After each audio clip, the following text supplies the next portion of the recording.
Shields up, Ironbreakers. Rurikhan here, coming at you with another video. Welcome back to Monster Hunter Rise, and today I'm going to be bringing you my pre-hunting tips. This video is going to be all about the stuff that you can do in Kamura before you actually go out on hunts. And there's quite a few things to go through, so let's get us started. One of the first things that you should do every single time that you get to Kamura is check around for villager requests. And you guys are like, oh, so you want me to tour the entirety of the village every single time I'm here? No, because they actually made that significantly easier. If you hold down on the minus button, whether you're on Joy-Cons or on the Switch Pro controller, there's a button that's basically a minus. You hold that down, and it is going to bring up the map. Now, please notice that I did say hold it down, not press it, because if you press it, it's going to bring up just this quick menu of, like, communication and stuff. This is not what you want. You want to hold the button down, and it'll bring up this map.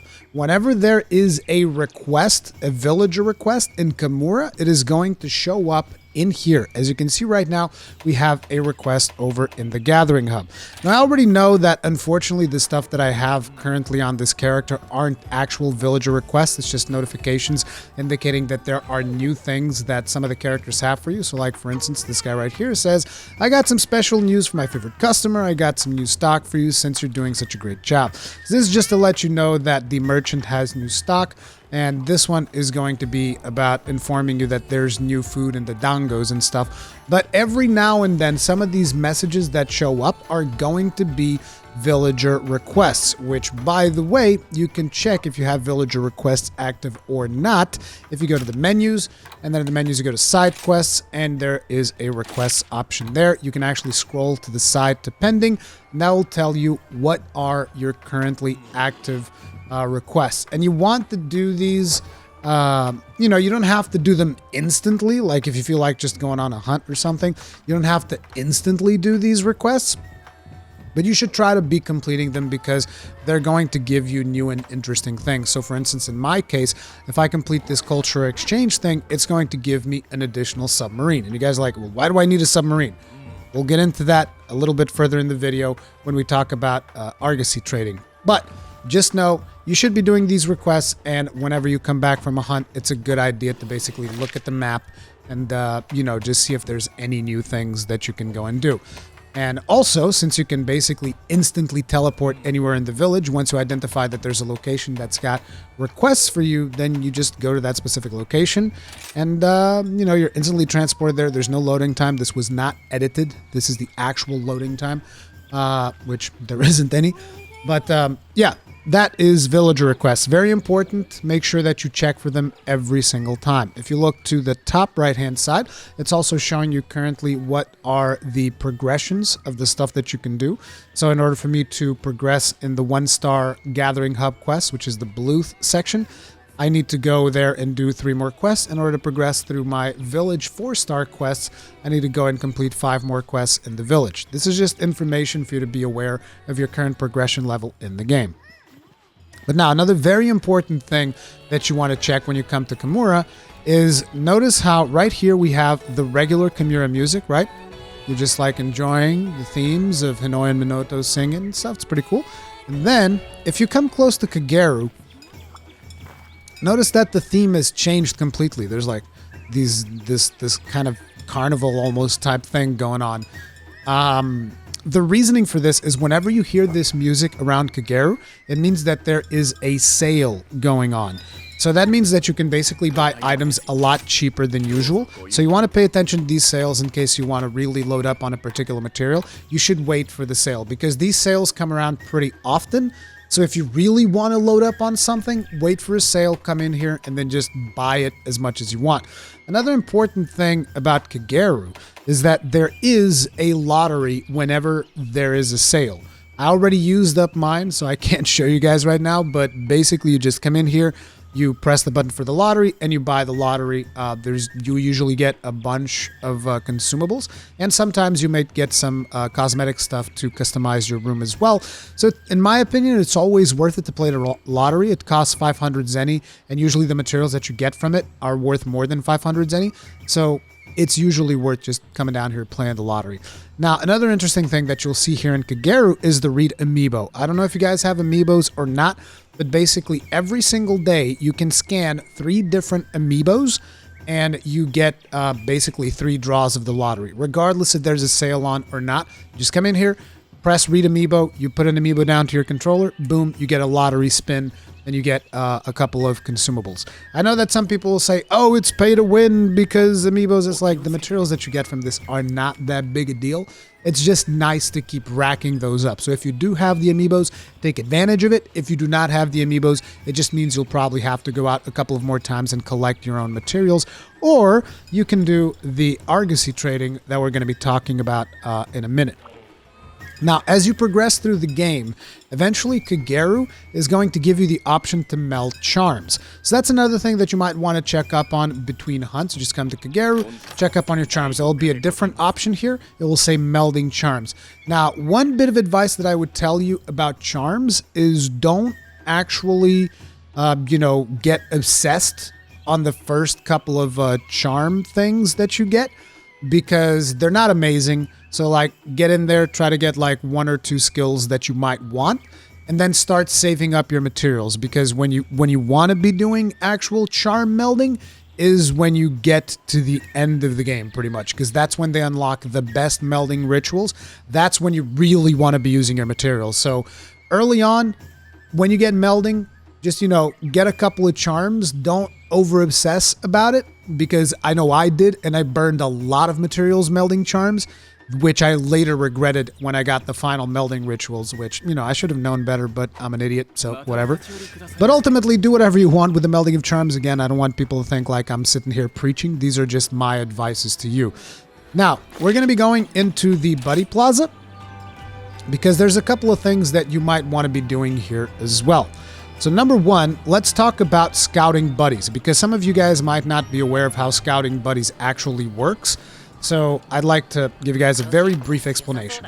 So the way this works is you can choose different buddies to scout. Now I'm going to be starting with the Palamutes because they're a little bit simpler. Now, when you scout for Palamutes, you can basically change the entirety of the look of the Palamute, so that Yori is going to scout a Palamute that looks exactly like what you want. So if you're someone that wants to have a very specific looking doggo, you'll want to come in here and set the criteria for all this stuff. It's basically like creating a new Palico, and he will only scout Palicos that look like whatever you want. I'm not going to be doing that because I find it more interesting to get random Palicos, right? That's a more interesting thing to me. But every single time that you go out on a hunt and you come back, the list of Palicos and Palamutes is going to change, and he's going to give you a different selection of them. So for instance, if you go to hire, you can come over to Palamutes, and he's going to give me like a wide variety of Palamutes that have different things that they can do. Now the Palamutes are simpler than Palicos because if you notice here, it has Gear Slot 1 and Gear Slot 2. You can change this.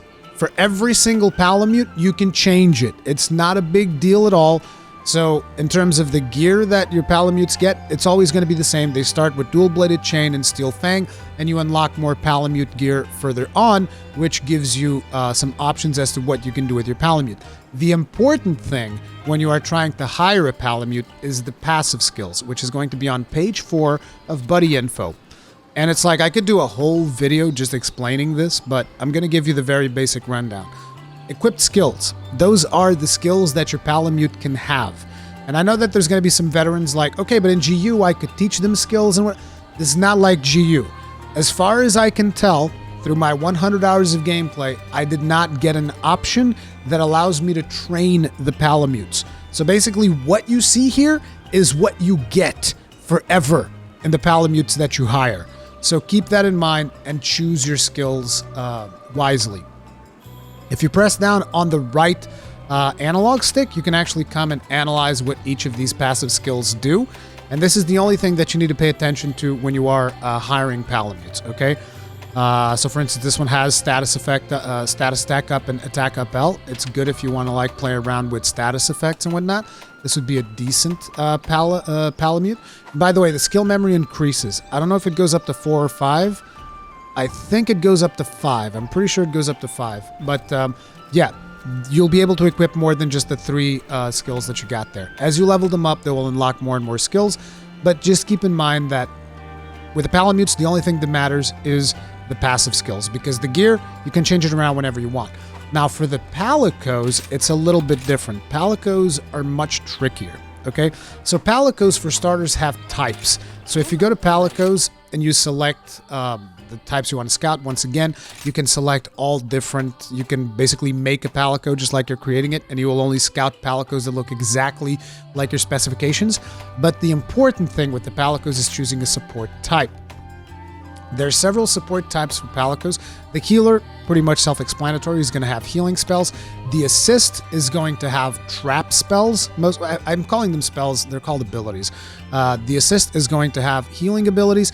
The fighter is going to have buffing abilities and abilities that allow him to basically beat the crap out of other monsters. The bombardier has explosive abilities, and he's got a wyvern blast, which is pretty cool. And the gathering Palico is kind of like the, you guys remember the plunder blade tool for your Palico in Monster Hunter World? Kind of the same thing, but he also has offensive skills. So basically you can choose the type of Palico that you want to scout for, and he will only scout that specific type. And you guys might be asking, why would that be important? Because the abilities that come with the Palico are going to be random, and the passive skills that come with the Palico are going to be random as well. So this is going to be your one control point. What type of Palico do I want? Okay? So right now I'm scouting for fighting Palicos because the character that I'm playing right now is going to be focusing on Sword and Shield, and I want a Palico to buff me with additional damage.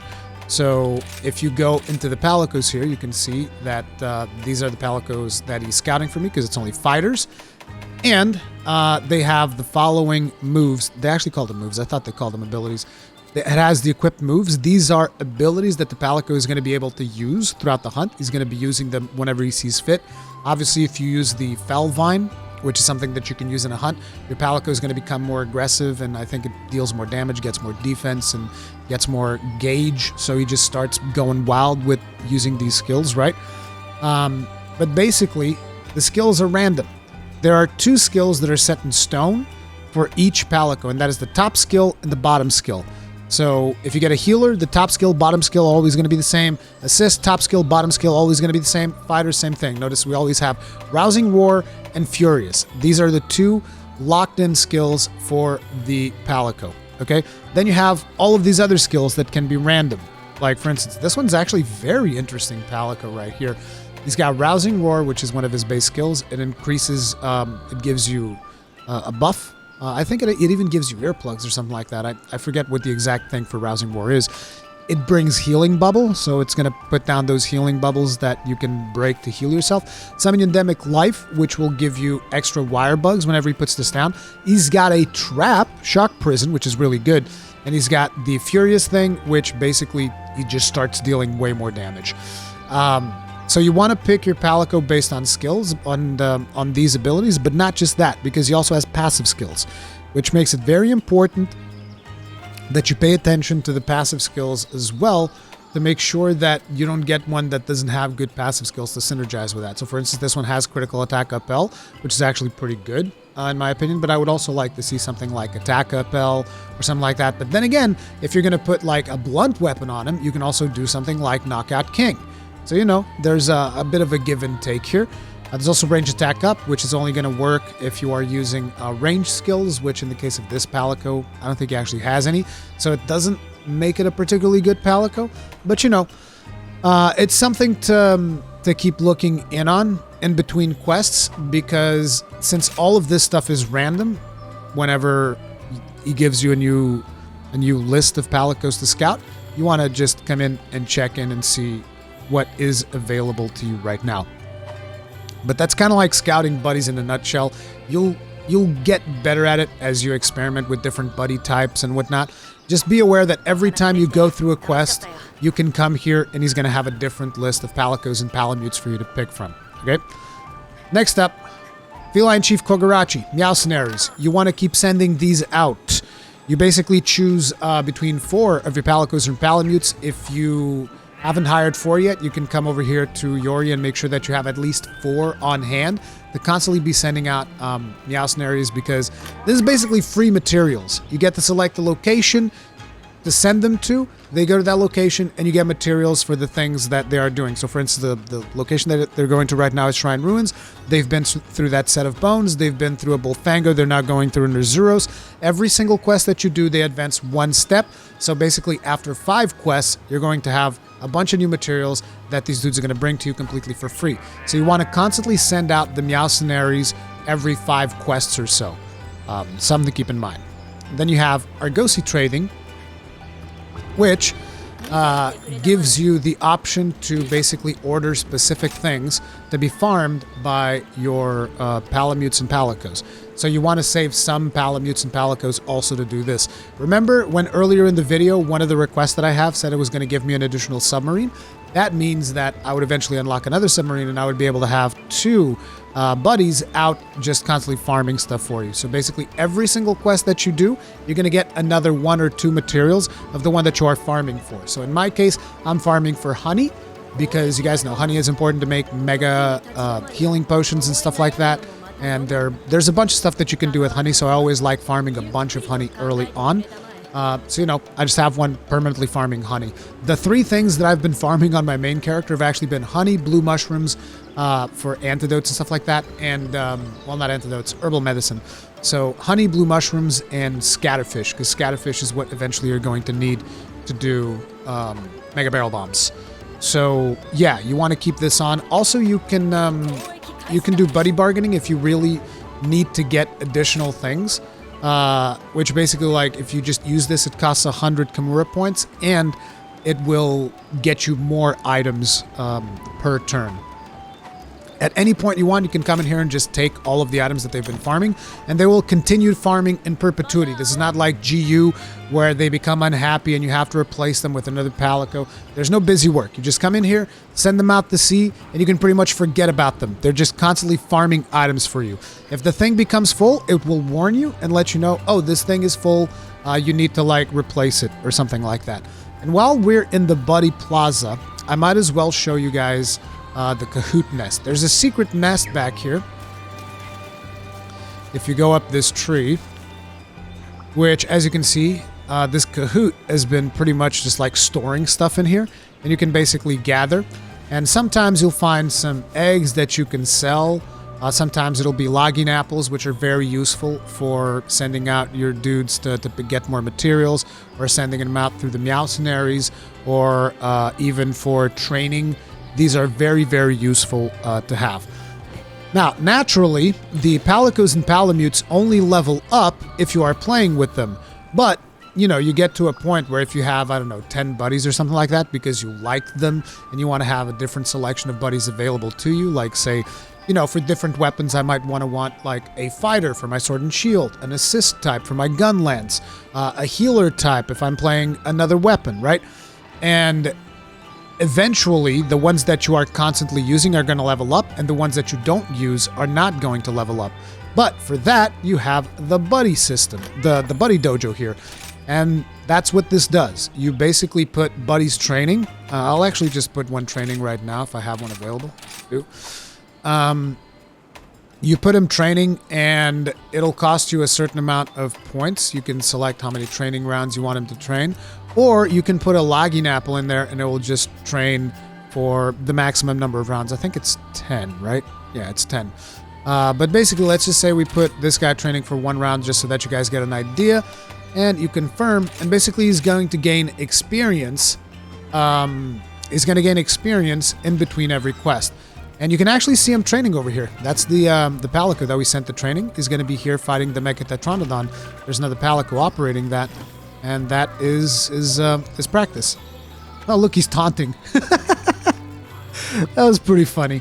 But yeah, that's a lot of the buddy things that you can do, which are also very important because, you know, things like this prevent the amount of farming that you have to do. Because you put Palicos out to get materials through the Argosy, you put Palicos out to get materials through the MEOWCENARIES, and you come in here and you get the stuff from the COHOOT nest, and you can also hire new buddies. So this is something that you want to get in the habit of every now and then, just coming out to the Buddy Plaza and managing that stuff. All of that stuff is also, well, not all of it, but some of that stuff is also manageable from your room.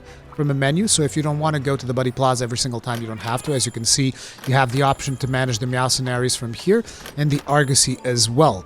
So you can do those things from here, but the Buddy Scouting has to be done there. The Buddy Dojo can also be done here.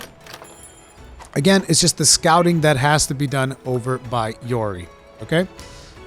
But yeah, that's Buddy Scouting, that's Buddies, that's a lot of that stuff. Now let's talk about your gear. If you see that quests are getting hard, everybody knows that, you know, you come down here and you start upgrading your gear. Or even if you just want to have different items and stuff, you want to constantly be upgrading your gear, depending on the weapon that you are playing and whatnot. And you want to make sure that you're up to snuff with that stuff, right? As well as your armor. So this is where you do it with Master Haman, but this is pretty basic stuff. Most people know about upgrading their gear. The new thing that you might not be aware of is ramp-up weapons. So this is a very specific thing that comes from Rampage, and it works just like augmenting in Monster Hunter World, which basically means you can upgrade your weapons beyond the stuff that is available in the weapon tree. It's not, at least at this point, it is not quite as complex as the augmentation system in Monster Hunter World, which is good because I thought World maybe took a little bit too far with the augmenting of weapons. And also in World, you could only upgrade the weapons after they were like on the last tier of the tree. This time around, it's a little bit different because you can upgrade them from the get-go. So for instance, I can upgrade, and I already have, my sword and shield here with one of 3 skills. I could have defense boost, water boost, or dulling strike, and I went for water boost. And some of you might be thinking, okay, but you know, I want to save those ramp-up materials, which, let me just show you. If I want to upgrade this, it's going to cost me these defender tickets. And you guys might be like, okay, but I want to save those defender tickets for later down the line. No, you don't. You want to know why? Because the defender tickets that you are getting right now are not going to be useful to you when the weapon is all the way at, you know, at its final upgrades. You're going to need different defender tickets. So this is a defender ticket 1. These go all the way up to like 6 or 7, maybe even more. So do not sit on these tickets forever. These also can be used to like melt charms and whatnot. But honestly, when you get these, just upgrade your weapons. It's just like free damage, and don't sit on them. Because here's another interesting thing. I put water boost 1 in this weapon, but when I upgrade the weapon to whatever it is next, it is not going to lose the water boost. It retains the water boost. If anything, they might give me the option to upgrade the water boost to water boost 2 or something like that. But basically, your skills don't go away when you upgrade a weapon. They just stay with the weapon and they progress alongside the weapon. So it's never really a waste to upgrade your weapons with ramp-up skills. Okay? Now, this next tip should be pretty much universal. Always, always, always, always, always, always eat before you go on a hunt. Because it's basically buffs, and it costs very little for you to actually eat, and you just go around and you pick up the buffs that you want. You can see the description of the buff down below. It helps you on your quest, and it's like a ritual, okay? You come in here, you get buffs, you eat. Always eat before you hunt. And you guys will notice something, which is when you're ordering this, there's a percentage activation, right? So like, let's say I want Dango Carver, Dango Polisher, and let's say Dango Trainer, which makes your buddies go faster, right? And you have 80% chance on one, 70% chance on another, 80% chance on the other. There is, however, the option to use a Dango ticket if you press X, which gives you 100% of getting every single skill. And now you guys will be like, oh, that's nice, but how do I get Dango tickets?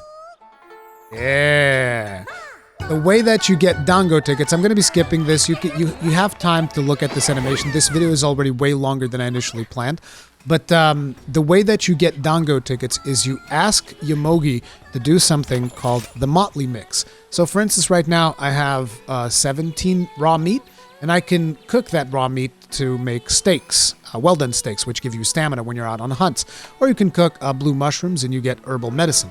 But basically, let's say for instance, okay, let's get ourselves a couple of mushrooms. I'm actually going to be paying with points, even though I have less points right now. But we're going to be using 10 mushrooms, and no wait, I meant to pay with points. Damn it. Anyway, she gives you this bento box that's got the product that you wanted, and as you can see, we got 1 herbal powder, and 14 herbal medicines from that. And now that we did a motley mix, we can actually go and speak to Yomogi because she's going to have a villager request. You can see right there. So you talk with her, and it is my understanding that usually she gives you half the Dango tickets from the stuff that you made. So we made 10, whatever it was, 10 blue mushrooms. So she should give us 5 Dango tickets for that. Thanks for always ordering the motley mix. It's opened up my eyes to so many new ingredients. Just be careful. You can't fill up on only meat and fish and leave no room for your Dango, you know.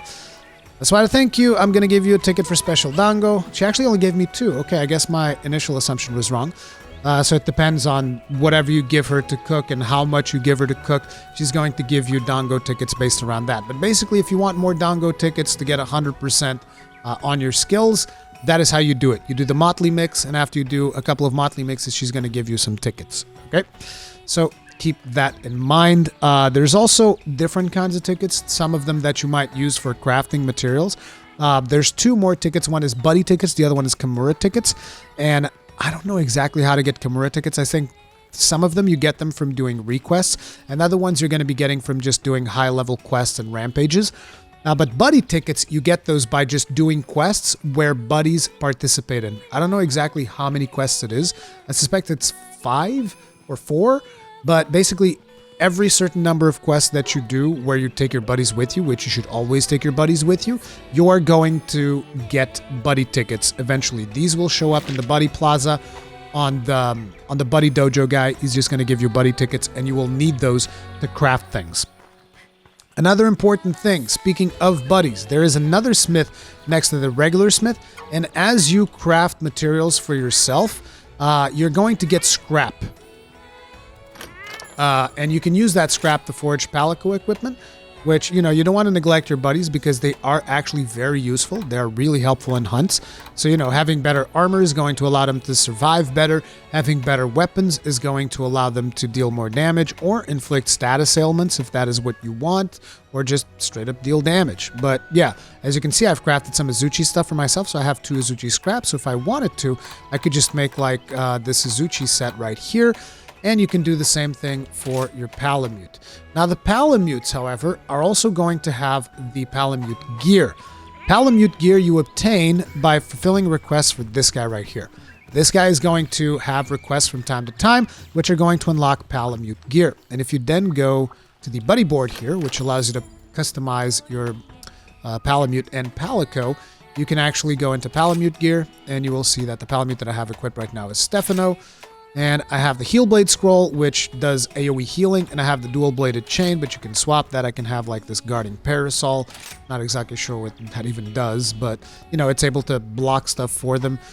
Or you can change the scroll into something else. These are not single-use items. You can consider these basically as the Palamute active skills, but they can be swapped, exchanged freely however you want. So just look at what each of the scrolls does, what each of the weapons does, and choose the gear for your Palamute, and that is going to determine the abilities that they will perform while they are out on field.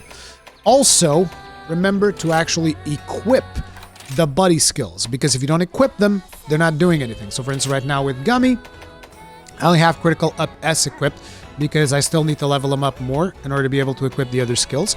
But with Stefano, I should have a couple of more things. Oh, I can actually equip more things. And like I told you, it increases the number of things that you get increases. So we're actually going to go Artful Dodger, and I don't want to do Knockout King because I don't have a KO weapon, but I'll probably just give him a KO weapon eventually.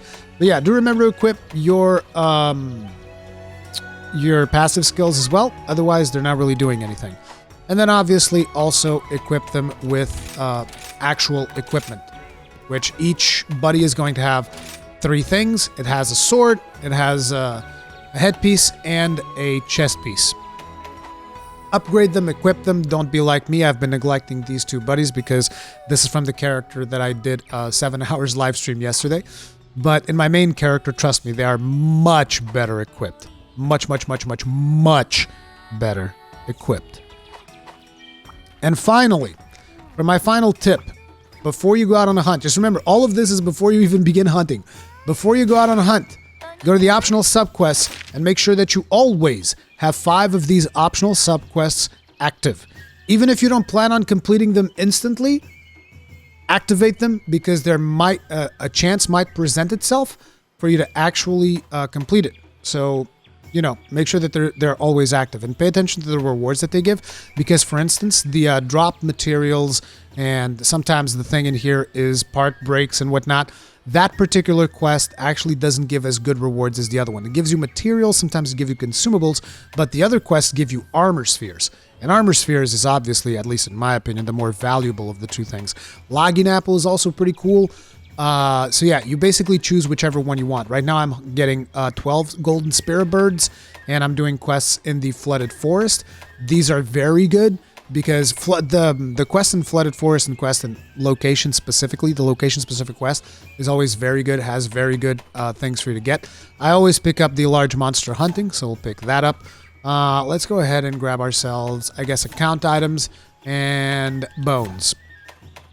And now basically if I just gather 4 bone piles during a quest, boom, armor sphere plus, as well as some Kamura points. I gather a couple of account items, boom, armor sphere plus, Kamura points, logging apple. And you can do this all in one quest. Like if I go to one quest right now, any quest literally, where I hunt a monster, I will be able to complete, hunt a large monster, get 612 spare birds because these are all over the place, get 7 account items, get 4 bones, and on top of it, if I do that quest in the flooded forest, I'll complete all of them and get 5 armor spheres or armor sphere plus, get a bunch of Kamura points, and get a bunch of more stuff. So always keep 5 of these active. So in between each quest, make sure to come into the optional subquests and check if you have 5 of them active. But sorry for the long video. I thought this was going to take me like, I don't know, 15 minutes tops, but, you know, hopefully these tips are useful for you. Thank you all very much for watching. If this was useful for you, hit the like button. If it was not, hit the dislike button. Feedback, as I always like to say, is very, very important for me. Enjoy your hunts in Monster Hunter Rise. I'll see you guys in the next one. Stay strong, stay safe, peace out.